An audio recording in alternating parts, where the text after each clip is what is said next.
Welcome to episode 13 of the Catholic Frequency Podcast. Today we're talking to Michael from the Catholic Land Movement. Hey, Michael, how's it going?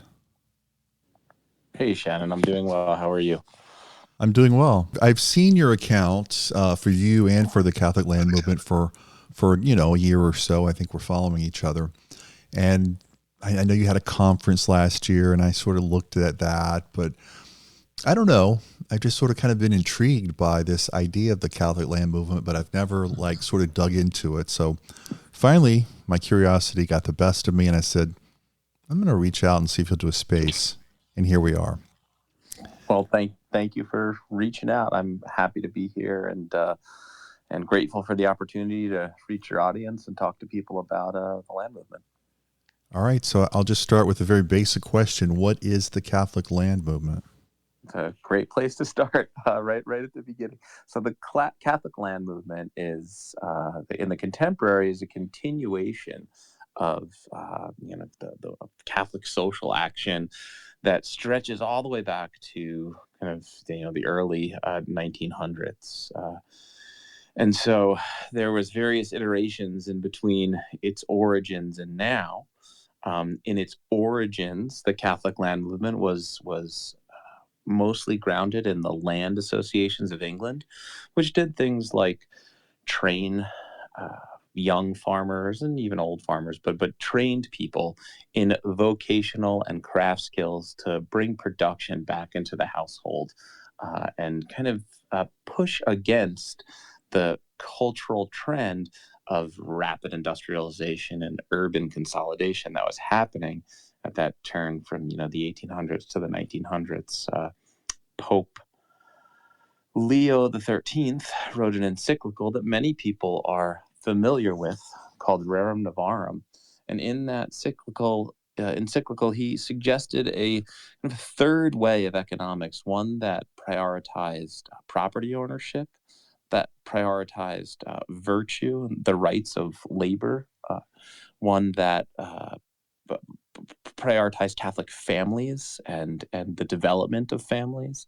And from that, essayists and social critics and social organizers of the time, of the day, back a little bit more than 100 years ago, read this encyclical and were deeply moved by it. And there was a Dominican priest by the name of Father Vincent McNabb that said, we mustn't just, and this is kind of paraphrasing him, but we mustn't just argue in principle what we should be proving in fact. And so while everyone was moved by this encyclical and a series of writings by some famous writers that many of us know, Chesterton and Hilaire Belloc, talking about this new idea, this third way of social order and an economic order, what the land movement tried to do was give it some practical life to prove some of these principles in fact. And so it built up these land associations, which basically supported a type of Catholic agrarianism or productive property ownership that was focused on getting both property and the means of production and the technical skills into the hands of people so they weren't oppressed or kind of suffocated by the economic, social, and political trends of the day, that they had a degree of independence from those things because they could provide for themselves off of property they owned. If we fast forward to the contemporary land movement, we are really just continuing that very same work. So we are continuing to put it into a mission statement. The purpose of the land movement is the rural resettlement of Catholics onto productive property they own. And that sentence can be really broken down into a lot of different components. But the contemporary land movement focuses on four main mission pillars. One is the functional resettlement of Catholics, meaning if I want to move to a rural area, which one do I move to? What's the liturgy like? What's the community like? Where do I belong?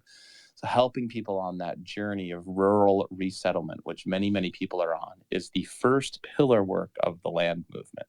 The second pillar work of the land movement is that you can give a man a forest, you could give a man property, and you can give a man an axe, but without the technical know-how, that forest doesn't turn into fuels and houses and goods.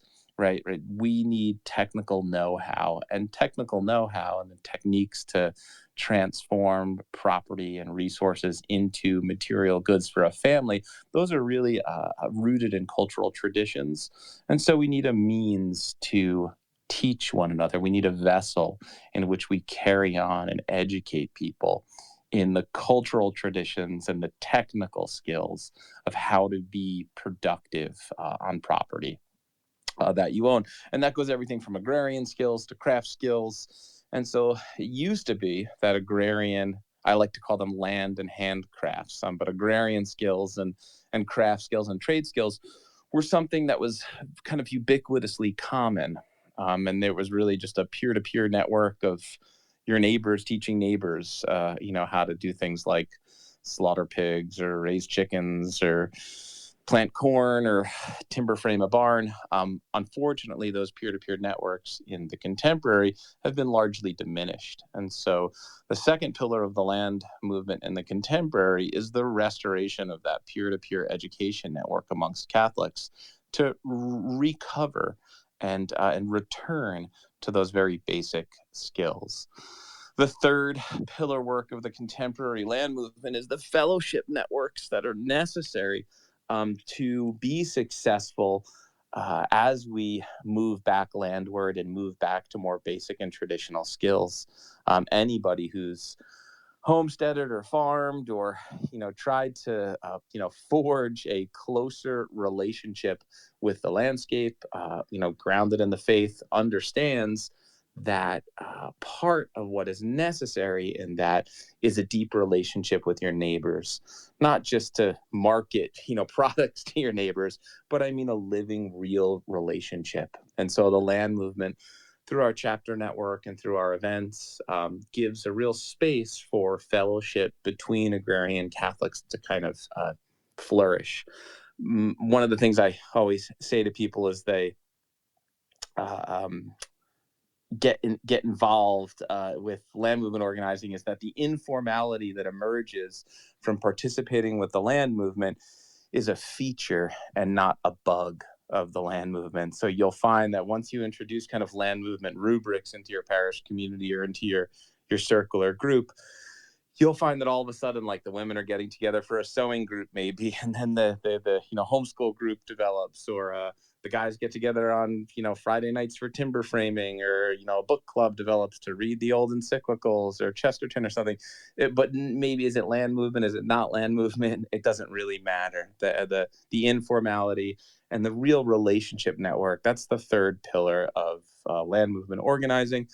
And then finally, it's funny to call it a fourth pillar because it's truly the base, the center, and where all the effort, kind of the destination of all the effort.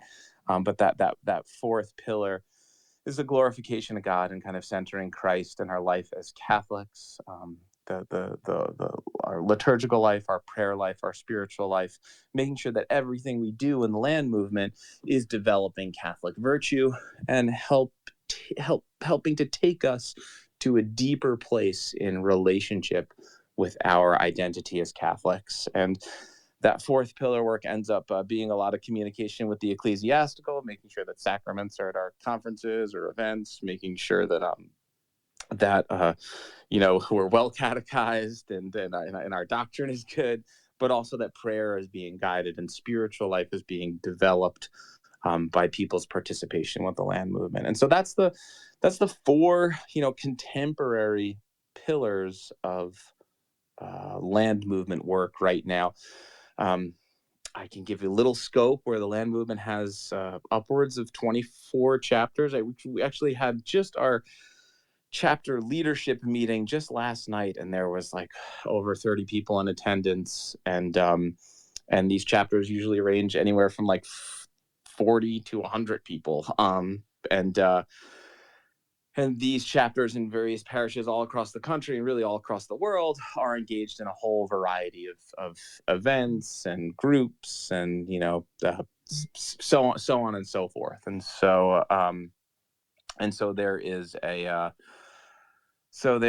a very robust kind of grassroots network of chapters and land movement involved people and land movement kind of mission overlap organizations that are all coming together under the umbrella of the land movement and working together to kind of coordinate uh, what is happening, what we're seeing, which is this kind of vast back to the land movement for many Catholics. And so that is it in a nutshell. I did that in just under 10 minutes. So that is it in a nutshell, Shannon, what the land movement is right now. But I could get really deep into lots of different aspects of that. So yeah. Well, yeah, when you were answering there, there's a phrase that caught my ear, Catholic social action. Will you sort of talk about that a little bit more? Yeah, sure.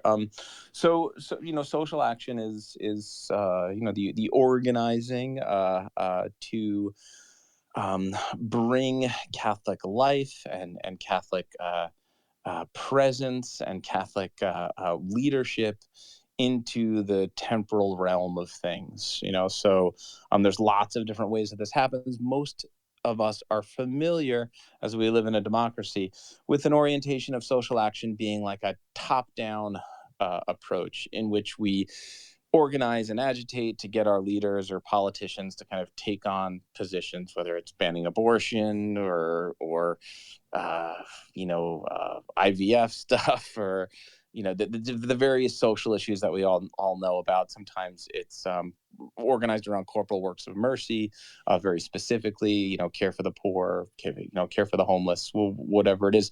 But there's oftentimes that we are organizing, trying to get leadership and people in leadership positions to change policies or enact laws that kind of bolster Catholic virtue, and it's that Catholic the presence of Catholic social teaching in the social order. And so the land movement is somewhat unique in that we are not working on that top down approach. We are working from a bottom up approach, meaning that we are asking ourselves, if we are to kind of shift the temporal powers towards the kingship of Christ, and we use a bottom up approach, what does that look like? And so it looks like strong families rooted in property they own, productive with their neighbors and good Catholic fellowship, and then that bottom up power helps to reorganize society in a myriad of ways to point it towards Christ. And so the land movement is an expression of bottom up social action, really grounded in the life of people and place. We're not waiting for politicians to give us permission or money or change a vast context. We are doing what we can with what we have from where we are right now. And so this idea of bottom up social action is a great way to contextually understand why the land movement orients itself the way it does, and what type of work the land movement is kind of drawn to do. Is that what is known by that term subsidiarity?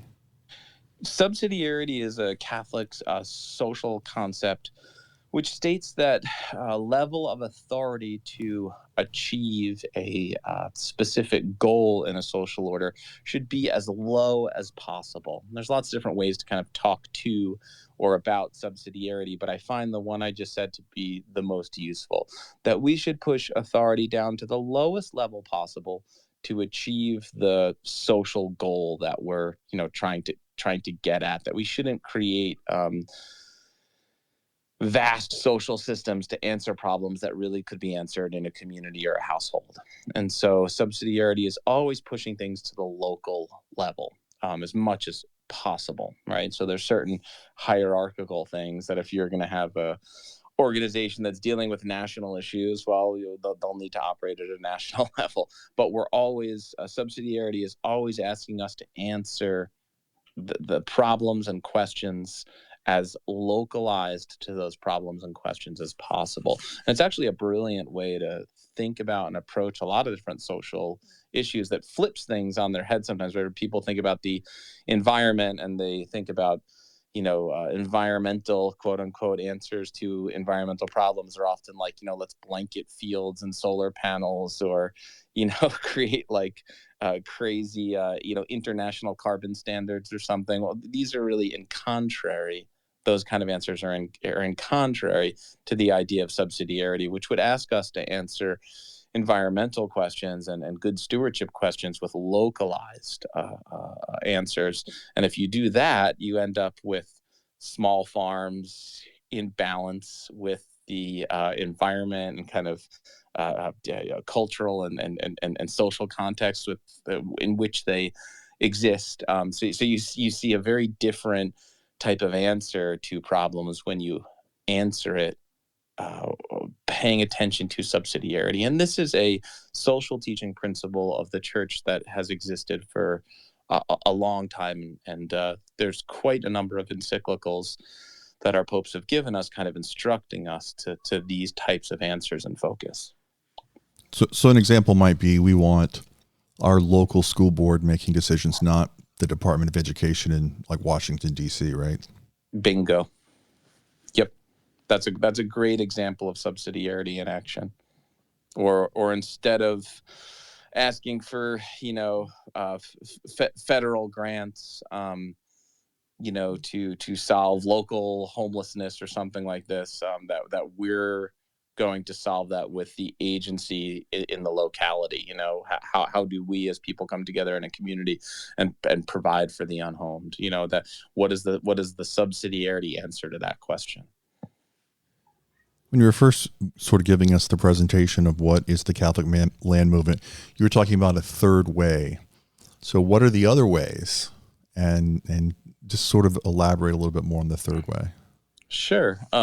So we exist in the modern context as the old world of monarchies and very localized power, and the pre-industrial world ended.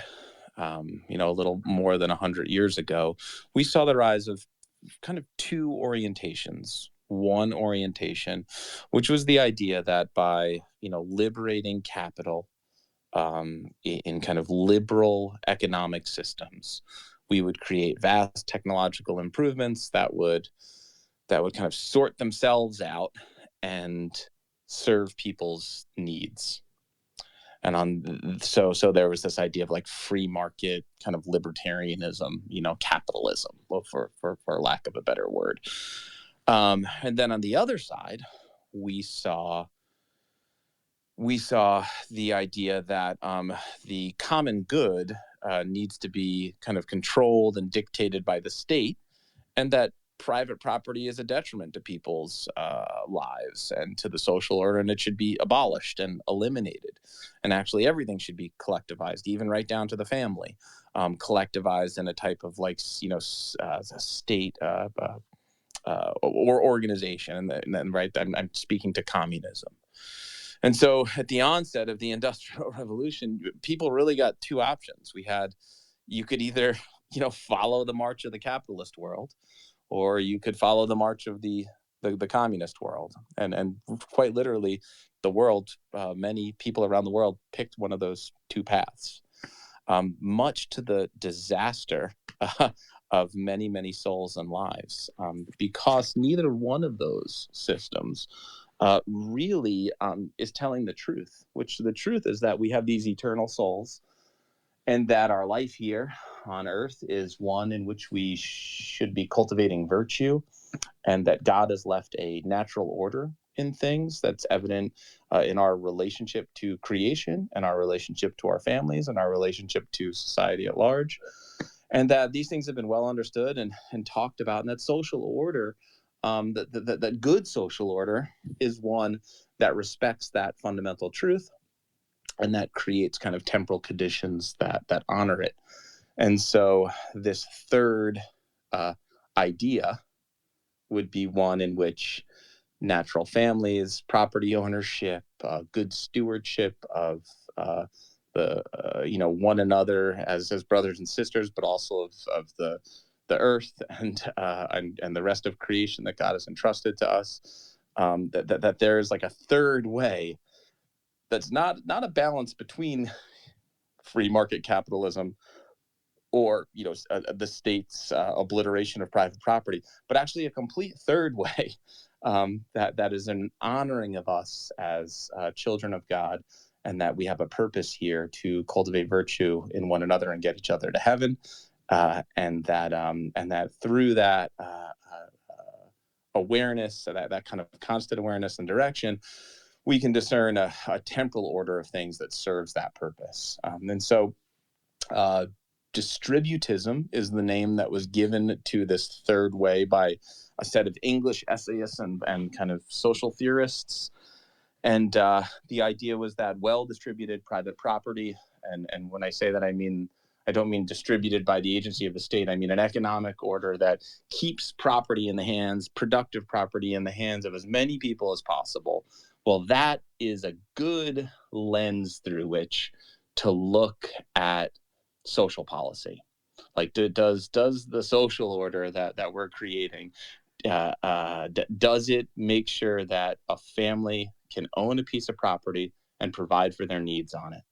If it does, well, then it's trending towards the right direction. And so that is essentially distributism. And the land movement is essentially a tooling of people to achieve that distributist end, whether it's the ownership of the land or learning how to make it productive or helping create markets and relationships amongst people so that productivity can have exchange and kind of fruit in a community. That is the goal of the land movement, which I would say is kind of like a real practical expression of the lofty goals of the English distributists 100 years ago. And so when I say third way, I say not necessarily pure capitalism, something that's considering the common good, but also the rights of property and the destination of souls, and not communism. So, and that third path, it's been given a lot of different names, but the Catholic land movement would understand it as distributism. We're talking to Michael from the Catholic Land Movement. If you have not shared the space, please repost it so more people can learn about this fascinating movement. Let me ask you just a little broader question. You've touched on like the Industrial Revolution. What have we lost as a people with the Industrial Revolution? I think we all know the benefits that are kind of told to us, but what have we lost? Have we lost something? Oh, absolutely. I mean, if we look at the ubiquity of ownership, of debt-free ownership, if we look at the that used to exist prior to the Industrial Revolution, if we look at the health and culture of rural places, if we look at the ubiquity of trade skills and kind of know-how for people how to provide for themselves. I just think there's been a massive diminishment of kind of the cultural beauty of humanity through the process of industrialism over the past 100 years, and then kind of increasingly so into the contemporary, where we see over the past few years this rapid consolidation through into like a global technocratic order, right? So that's happening to us right now, and I think many people are reacting to that in the same way that the early English distributists reacted to industrialism. And that's why we're seeing such a robust kind of like homesteading movement or back to the land movement, or even a turn to questions about morality and theology and religion that is leading many people back to the Catholic faith as well. It's because we're kind of looking at the failed promises of technological progress and industrialism. And I mean, there's been some pretty horrific consequences to all these things, whether it's to the cultural or social life of places, to the environmental, and well-being of the created world, right to our relationships with one another. I think it's fair to say that the contemporary, modernity has created conditions of alienation and degrees of separateness and barriers between people that really are unprecedented in humanity's history prior to. And so we've lost a great deal. I think we'd spend the rest of the night talking about all the things that have been lost in the process of industrialism. And especially if we moved into this information age. I mean, just a few decades ago, like if you went to small town America and went to Main Street, it was like a charming street with like, there was like a Hallmark card shop and some nice stores. Now when you go to small towns, there's like a vape shop and tattoo parlors. It's like it's not quite what it was. Even in the last few decades, you can see even small town America like rotting in some sense, some cultural sense. Yeah, I mean, there's the there's the, industrialism by its nature homogenizes, right? It creates a type of kind of bland, not there's not local flavor to culture. You get the same strip mall in every place. It's the same Bucky's or Walmart or whatever it is. It's the same everywhere. This is that type of homogenization is what the industrial process is all about. It's like it's a necessary component to it. And then in the digital revolution that we've all experienced, or many of us have experienced in our lifetimes, we can see that effect on music or cultural life in various places. That there's just the internet has kind of homogenized people in this particular way, in a cultural way. And so yeah, there's the idea, back to that subsidiarity question, and that question of the land movement.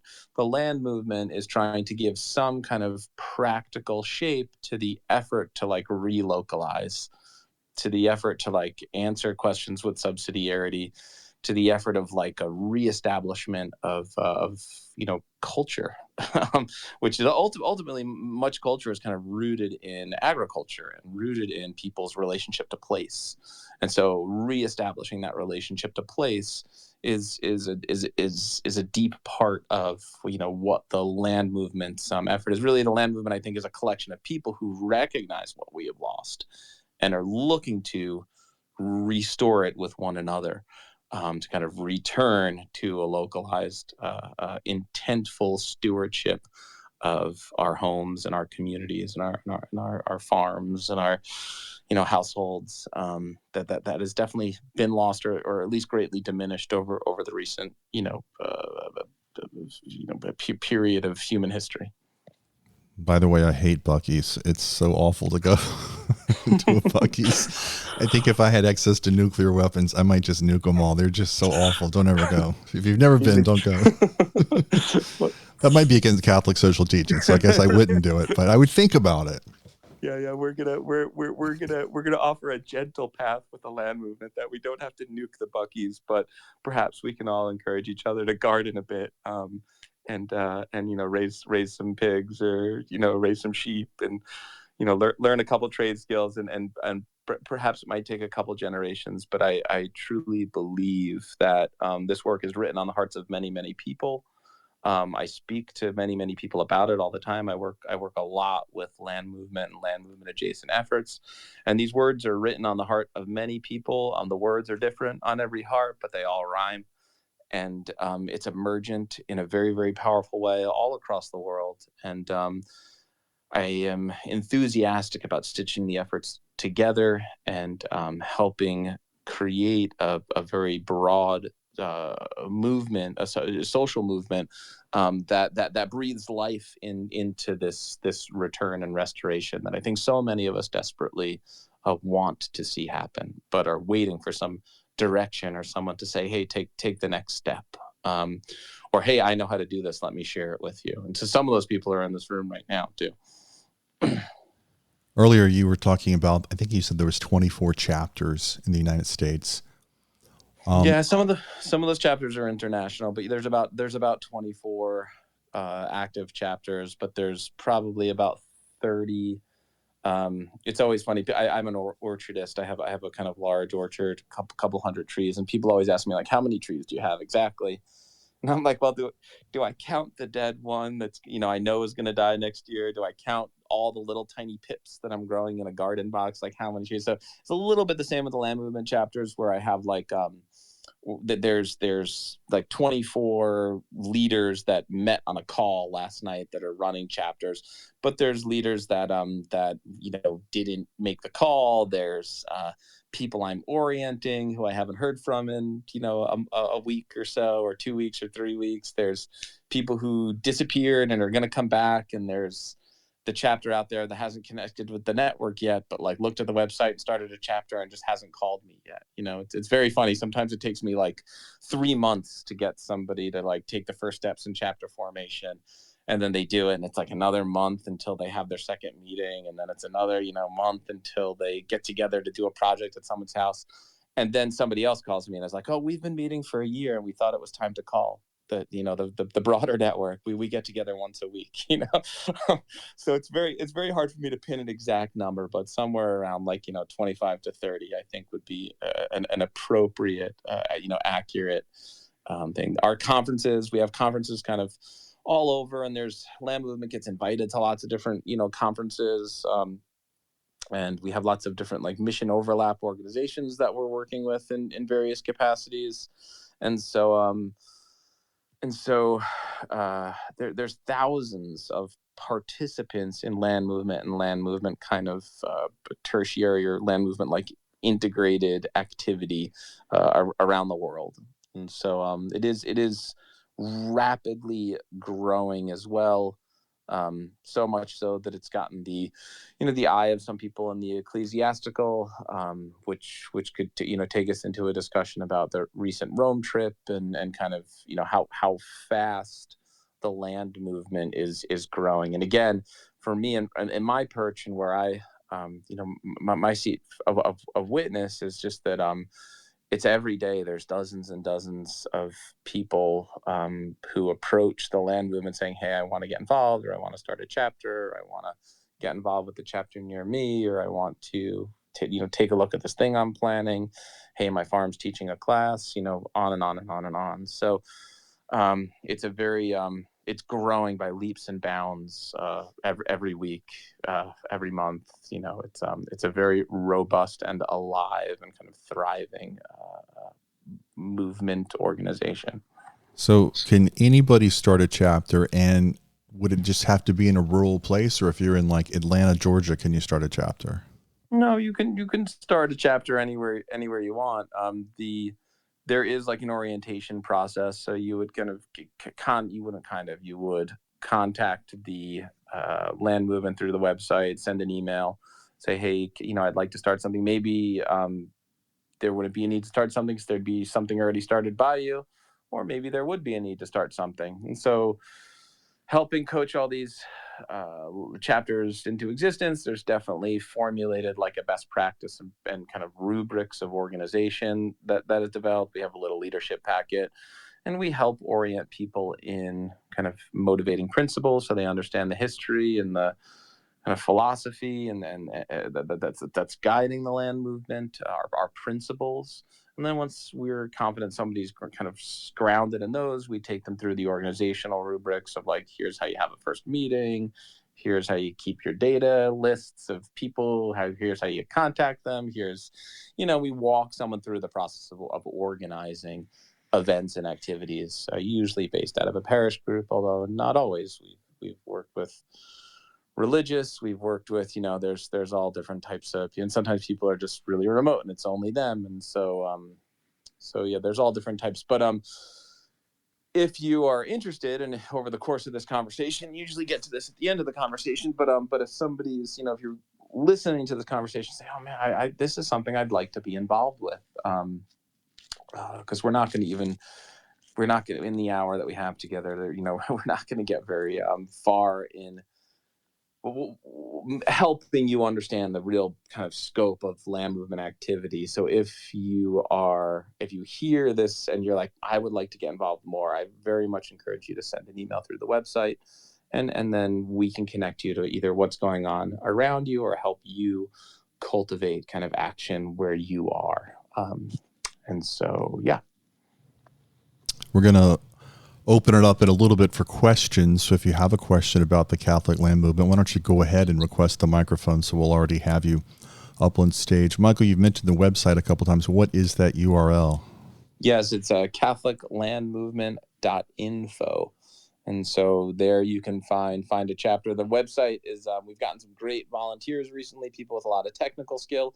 So the website's going to kind of be rapidly changing over the next little bit. We're going to get maps up, and there's all types of plans. Like I said, we just had a leadership meeting yesterday where there is a lot of fruit from that about new direction. So keep an eye on the website because it will be changing. If you go right after this call, go again next week and go again the week after that.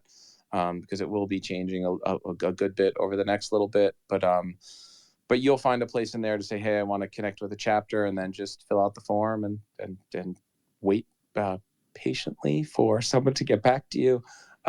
If you don't hear anything back, then apply fortitude and write us again, because persistence gets results. We get swamped with emails, and we are all volunteers. Everybody who works for the land movement is a volunteer, and so we are not things. We don't have like a professional staff answering emails all day, although we try and do our best to pretend that we do. But stay persistent, and I promise you that somebody will get back to you and loop you into and get you involved with what's going on in your area. I know this is an international movement, but in the United States, like what are some states, what are some places, if someone's Catholic and they're very intrigued by what we've been talking about tonight, where might they move? Like where are some Catholic communities sprouting up? That's great. The resettlement committee would be very thrilled with you asking that question, Shannon, because there's talk about getting a kind of really good profiles of different places where Catholic clustering has happened. Because of the land movement's work, we've come into contact with like these clusters of Catholics. So there's a good number of them. So New Hampshire is a great functional chapter. Indiana region has several chapters, stretching from like Ohio all the way. There's to over to Indiana. There's a bunch of chapters there, or just kind of chapter activity farms, retreat centers. It all depends. Right? People have different liturgical flavors that they're drawn to. I don't know if flavors is the right word, but different liturgies appeal to different people. So, if you are FSSP or SSPX or, Novus Ordo or whatever it is, there's different clusters of Catholic communities that kind of answer that those various liturgical dispositions. Ava, Missouri is a very interesting place. There's Catholics kind of clustering around a monastery there. Florida is interesting. I'll be in North Carolina in the beginning of February because the Diocese of Raleigh has invited me there to give a series of talks. So there's stuff happening in North Carolina. Virginia's got a very great chapter. There's a great chapter in California centered around a kind of farm project called Our Lady's Ranch, but it's kind of bigger than that because it's all the families in that region. So Texas is online, and then there's kind of clusters, and then there's also these planned Catholic communities that some people are familiar with, and there's kind of quite a few of these planned Catholic community efforts happening around the country. And one of the things that the land movement does is kind of like witness and track these things. One of the things that the resettlement committee is actually busy working on. Right before I got on this call, I was talking with the resettlement committee because they very much want to create like a list answering the question you just asked, Shannon, like what are the different flavors of these different places, right on the website, so people could just go and kind of read profiles around the country of what's going on, and then connect with people through the land movement to maybe explore potentially a move to that place. And so forthcoming more work on that front. But there's quite a few Catholic clusters of kind of Catholic agrarianism happening around the country, and there's quite a few healthy land movement chapters around the country that do all kinds of stuff. We had a question in the comments, and I don't know if you'll know off the top of your head, anything going on in Idaho? I would have. There is probably a decent list in Idaho. There was a Telegram channel for a while between like Idaho Catholic land movement homesteaders, but kind of off the map for me right now, as if I couldn't tell you if I know a leader that I work with regularly is not jumping out at me. In fact, the Pacific Northwest has got a ton of interest, but there hasn't been like the emergence of a strong leader who wants to take the commitment to kind of organize things. So there was for a little while in Washington, but they, people move and things change, and so the Pacific Northwest is actually a region where we're definitely looking to establish a kind of a leader who could help cultivate more things there. So if you're interested, in doing that, write the write the website and say, hey, I am in Idaho. I'd like to talk about what land movement activity in Idaho looks like.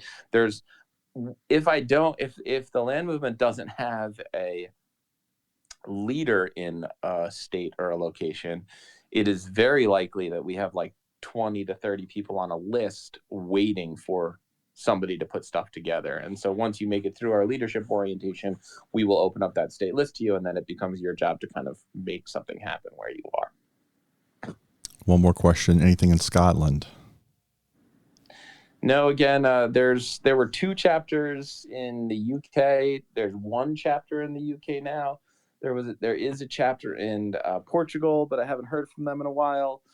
There's been interest about a chapter formation in Italy, but we're just in the beginning stages there. I volunteer to move to Italy, so sign me up. Yeah, it's Italy's amazing. On the heels of a Rome trip, I desperately would like to get back to Italy myself at some point. But yeah, so there's definitely there's a good Australian chapter, again, a Catholic cluster community that is forming around a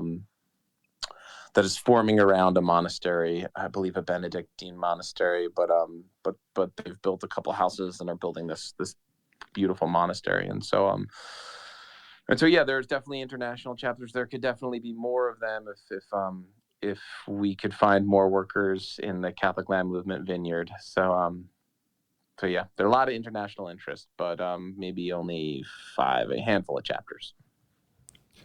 I want to welcome Deacon Richard, who's a deacon in the great country of Canada. He's a member of the clergy. Deacon, what do you think about this? It's been very informative and enlightening, and I just finished serving mass. I was in the car and picked up on the conversation, so I'm very intrigued. I wanted to ask: were we the first to were Catholics the first to the post, I guess, on agrarian movements, or are there other offshoots of agrarian movements in other denominations? Yeah, there's a funny story with that. I had a Lutheran preacher ask me one time if he could join the Catholic Land Movement. The answer is yes on your conversion. Appealing, isn't it? But no, the Catholic Land Movement is Catholic. So everybody who's participating in the movement is Catholic. That is a barrier to entry, an intentful one. Agrarianism is a very unique subject, and we could spend a whole space kind of talking about agrarianism in total. I actually would say that the first, somebody might be able to correct me, but the first type of like organized reactionary movement that speaks to agrarianism is Catholic in its flavors. There's English agrarians, the diggers, and other kind of bohemians, but I believe that a lot of that community went Catholic as it. So we would have to do a deep history to be like definitively, are Catholics the first agrarians? Agrarian life was for the majority of Christendom, agrarian life was the dominant form of cultural and social existence for the majority of Catholics. And so agrarianism existed a long time. It was just regular life for a long time. Agrarianism, as in a reaction to modernity, as like a coherent type of social reaction to modernity. I don't know if Catholics are the first, but we are certainly early and the most robust. Whether it's the land movement, there's been several manifests of a type of like an agrarian reaction to modernity, and many of them are definitely Catholic in flavor. We're going to get to the rest of our questions here. I wanted to ask you, because you want Catholics to own land and to work the land. How much land? Like, does somebody need to own an acre, 10 acres? Like, what's sort of the average in these families you're seeing across these different places? It's a great question, the one that's often asked. And I want to preemptively get to the sneaky part of that question, which is how much money do I need to buy property, to kind of make this work? I need a lot of money to do this. So all land is not created equal. And so in order to homestead out in Western Texas, I'm probably going to be a cattle rancher and need a lot of acres. In order to homestead in, a lush valley in northern Pennsylvania, I'm probably only going to need, 2 or 3 acres. I know the most productive vegetable farm that I know of is a 7-acre farm. It feeds hundreds of people. I know only a handful of people who are truly living the Catholic off-grid, grow all their own food, completely divorced from industrial and globalized production cycles. I only know like a handful of people in all my land movement organizing I've met that are actually living like that. The one that's been doing the longest, 30 years, they made a commitment to willful poverty and just kind of growing everything they eat. They do it on about 5 acres. And that's right close by to me in upstate New York. But they do it on 5 acres. So,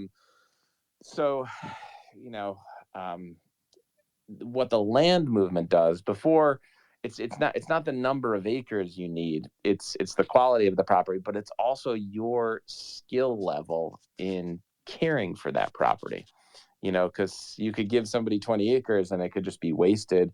You could give, an old Italian grandma a 1/4 acre in the back of a city lot, and she's going to turn it into like an amazing vegetable garden that feeds like a whole family all the time. So it's really skill level is a huge component of that. And so the land movement wants to help people build those skills, whether or not they're on property or not, whether or not they think that they can ever own property. We are a network of people who are trying to help equip people with skills. So with what you have from where you are now, not waiting to like save money so you can buy the perfect spot, not waiting for some distant date where you pack your whole family up into a covered wagon and drive off to your homestead, but actually right now engaging, no matter where you are, engaging in a network of people who are sharing skills. Even if I was in an apartment, I could go to a farmer's market and buy a bunch of vegetables from a local farmer and can them all for my winter season. I don't need any property to do that, but once I learn how to do that, if I ever do make it to a homestead, that's a critical skill towards that step of like food independence, right? Knowing how to preserve crops that I grow. And so the land movement's here to kind of encourage people to take steps from where they are with what they have and kind of develop networks of peer-to-peer education and kind of support and fellowship for the development of land and handcrafts, so people are successful when they get out to homesteads. And even if they never do, they can live a life where they are in greater stewardship and relationship with creation, because that's the position that God has placed us in. And by doing that, often it develops virtue in people. And that's really, again, what the land movement is about, is developing Catholic virtue in ourselves and in our families, in our communities, in society, and kind of reordering things around that. That's really what we're farming, or what we're trying to cultivate in the land movement. Miriam's had her hand up for a while. Go ahead, Miriam.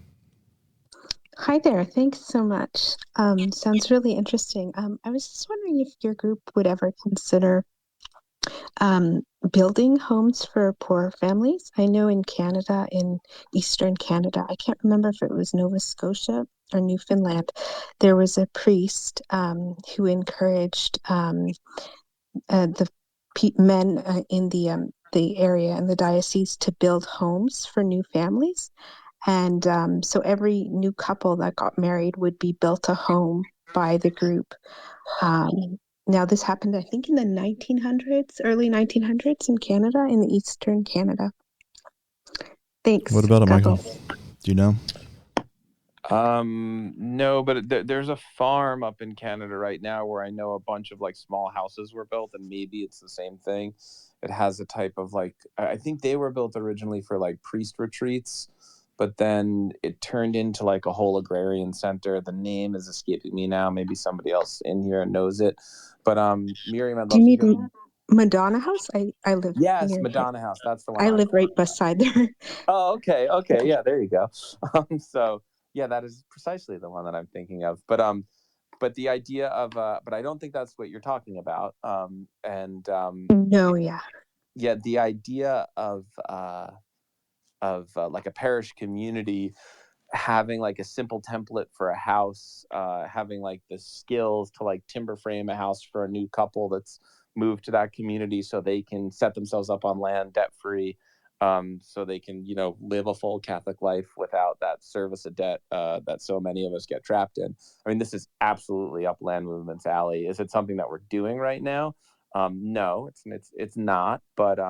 But I can say that the guys in my parish get together in the sunny side of the year. We get together every Friday and develop our timber framing skills with one another, with the intent and purpose that we can build our kids' houses when they get bigger. So we're learning joints and how to set posts and stuff like that. It's a very slow process that the restoration of things. If anyone's ever tried to like restart a farm or restore a craft skill in themselves, it's a slow process. But I think you are absolutely envisioning and kind of visioning in the right direction, Miriam, by looking backwards in the past to say, okay, this happened in some place. It was a really good thing that happened. We should do it again. Or have you thought about doing this thing again? Well, that is precisely what the Land Movement's about, which is looking at best practice, looking at past things that have worked, and then trying to pull them back into the life of the world again. And so I would love to hear more about that project. If you send me an email, if you have any details or something like that, definitely something I'd love to look at. Damien's had his hand up for a while. Go ahead. Yep. All right. So I'll just repeat the question I already asked in the comments. So I was saying that while reading Father McNabb, it seemed that at his time, Catholics who owned land misconstrued the purpose of the land, and they would merely use it as a business ultimately, and that would sully the purpose for the land. I'm sure you already know where I'm getting at with that. And my essential question would just be: is how would you say the people in the contemporary CLM circle?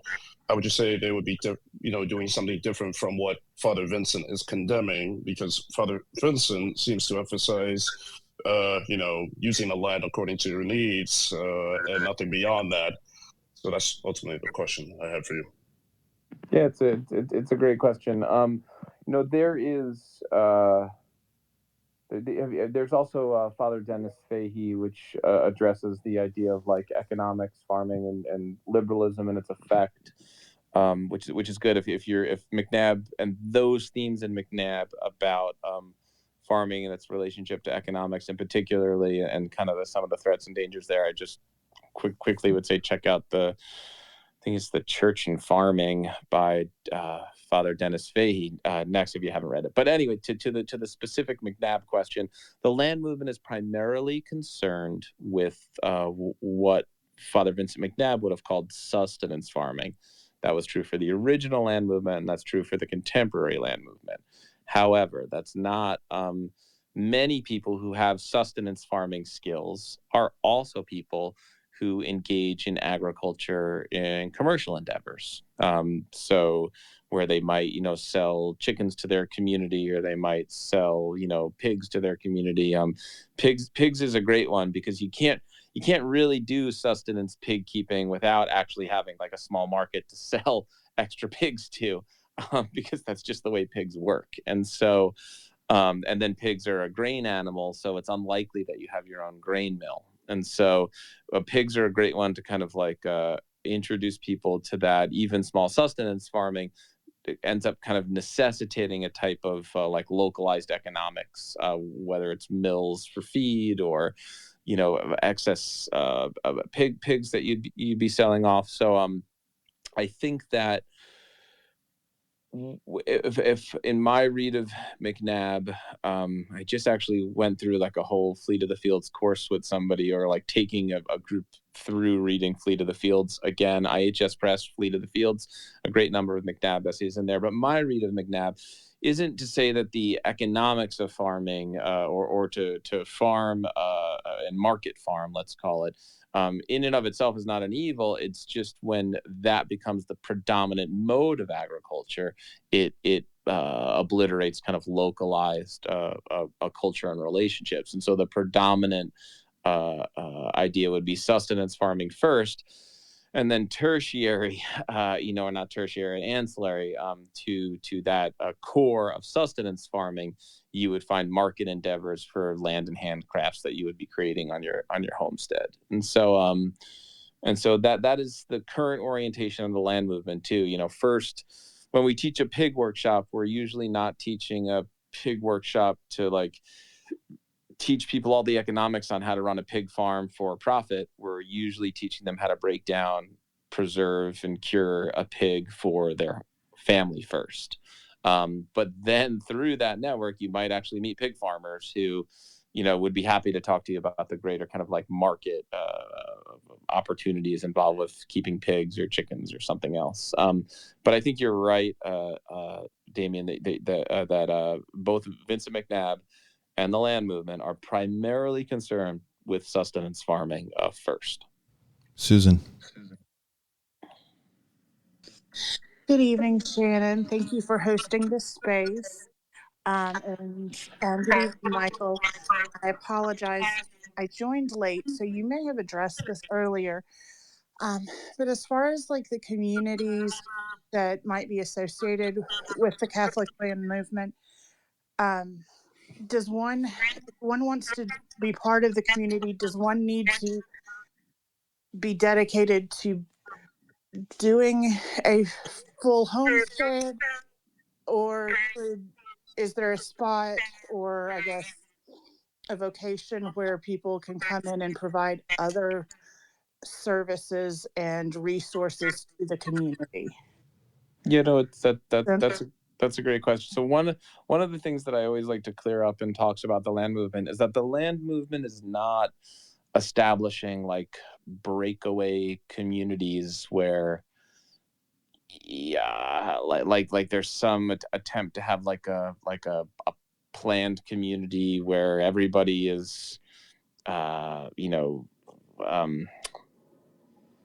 I explain it? Like the land movement is just a collection of people who are interested in the restoration of culture around them that points people towards productive use of their property and like old traditional skills, and then relating to your neighbors in those activities. And so there's not like a boundary to the community where it's like, oh, if you're not you have to sell everything and move into our like community and then grow all your own food to be like part of the community. That's not the way the land movement functions. The land movement is usually like a series of events and a location or a chapter network, and it's just people supporting each other, taking steps forward from where they are with what they have. It's maybe one day and we're going to have a workshop in my land movement chapter coming up soon where we're going to make homemade pasta, right? The people are going to get together and we're just going to learn how to make homemade pasta. That's the night. It's a land movement event. Learn how to make pasta, learn how to make carbonara. That's the event. It's going to talk a little bit about preserving a pig in that as well, dry aging and curing a pig, that charcuterie kind of stuff. So and that's the event. So the land movement is a whole suite and a whole network of people putting on kind of very kind of small scale workshops and other things to help restore land and handcrafts in people. There's more to it than that, but that is a that's one of the predominant activities of the land movement, and everybody of any skill level is welcome at those events to kind of check it out. Well, we stop to pray the Angelus at 6. We we as we break down the pig, we might talk about Catholic virtue, or we might stop and pray together, or we might talk about spiritual life, or talk about family life. Look at the activity through a very kind of Catholic lens. But that is the Catholic land movement isn't like utopianists who are abandoning society to all go live on a piece of property that they cut up together. Sometimes people are confused and think that's what it is. It's not that. There you go. All right, we're in our final moments. I'm going to give the last question, and we'll circle back to Catholic Deacon. Thanks, Shannon. I see, we hear the Holy Father talk more and more about being good stewards of the land and the environment, and so I see some interconnection there. Um, is there anything that in the Catholic land movement that maybe perhaps is around what we're using? So I'm thinking about pesticides and things like that for when we're planting crops and things like that. Is that sort of incorporated in the Catholic land movement? Yes, absolutely. The idea of being a good steward of the land, and that in his mercy, God has left us an abundance of gifts in creation, and our duty is to care for those gifts and to treat them with respect and then carry them on to next generations.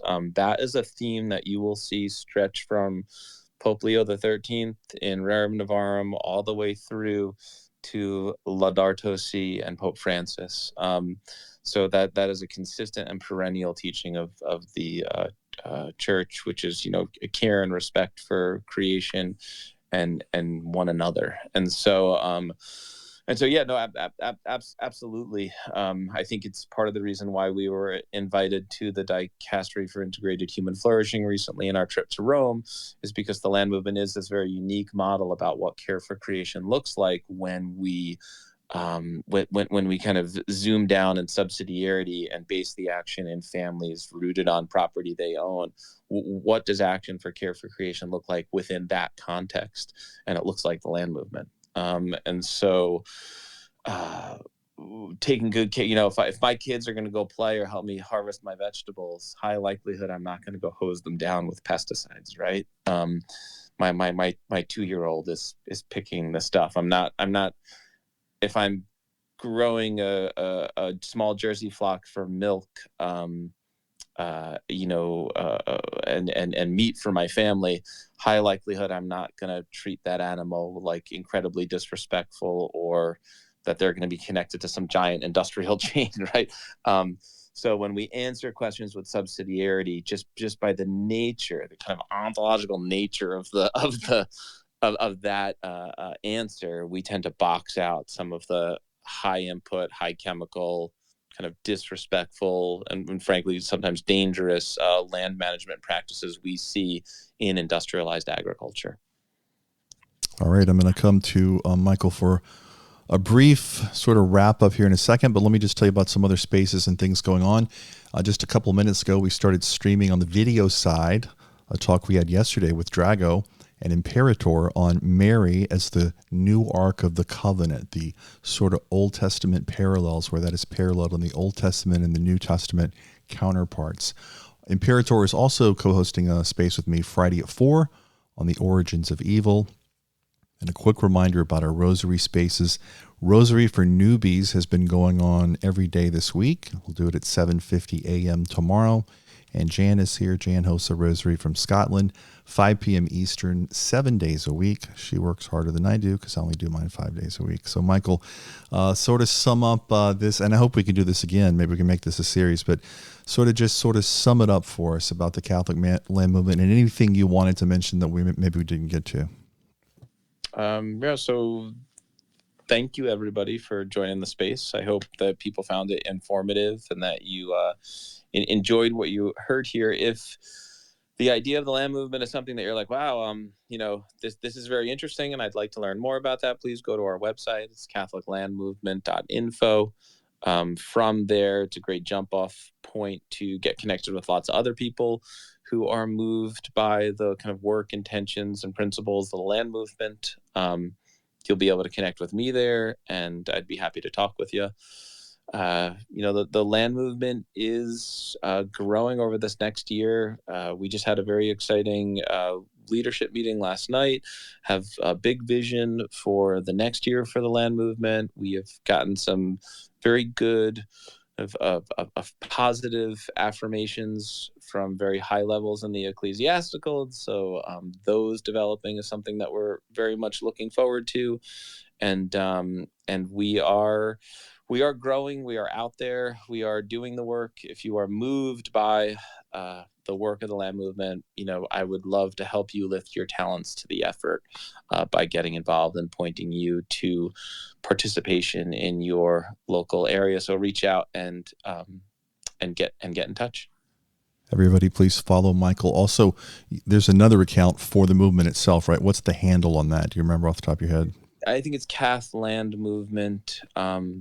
If you just go to the website, you'll find a link to the Catholic Land Movement Twitter. My personal views are my personal views, and a lot of them are land movement overlapped. But if the pure land movement is what you're looking for, follow the land movement Twitter. They kind of post great content and stuff there. We have a social media team who is constantly putting stuff out on that account. So follow along there, and then you'll see there's articles. If you just do a quick Google, you can find lots of articles and other things. I would, if what we've talked about tonight, you want to dive deeper into reading and stuff, the 3 first reads I suggest for people now is reread if you haven't ever, or if it's a reread for you, go back to Rerum Novarum by Pope Leo XIII. You can find that on the Vatican's website. Read that. The second book that I would suggest people read is a book from IHS Press called Flee to the Fields, which will give you the history of the land movement, the original English land movement in a series of letters and essays. And then the third book that I suggest people read is a book by Jason Craig and Timothy Van Horn. It is a contemporary book called Liturgy of the Land. Jason and Tommy Van Horn, sorry, Tom, not Tim, Tom. Jason and Tommy are both involved with the contemporary land movement organizing and are doing some brilliant work themselves on farms and running centers and projects and stuff. And so the 3 books, again, or the 3 writings to kind of orient yourself in land movement ideas and thinking would be Rerum Novarum, Flee to the Fields by IHS Press, and Liturgy of the Land by Tan Books. Those 3 will give you a good orientation, and then there's lots more reading after that. If distributism is something that you're interested in, I can help guide you with that process too. Just send me a note on the website. All right, Michael, thank you for being here.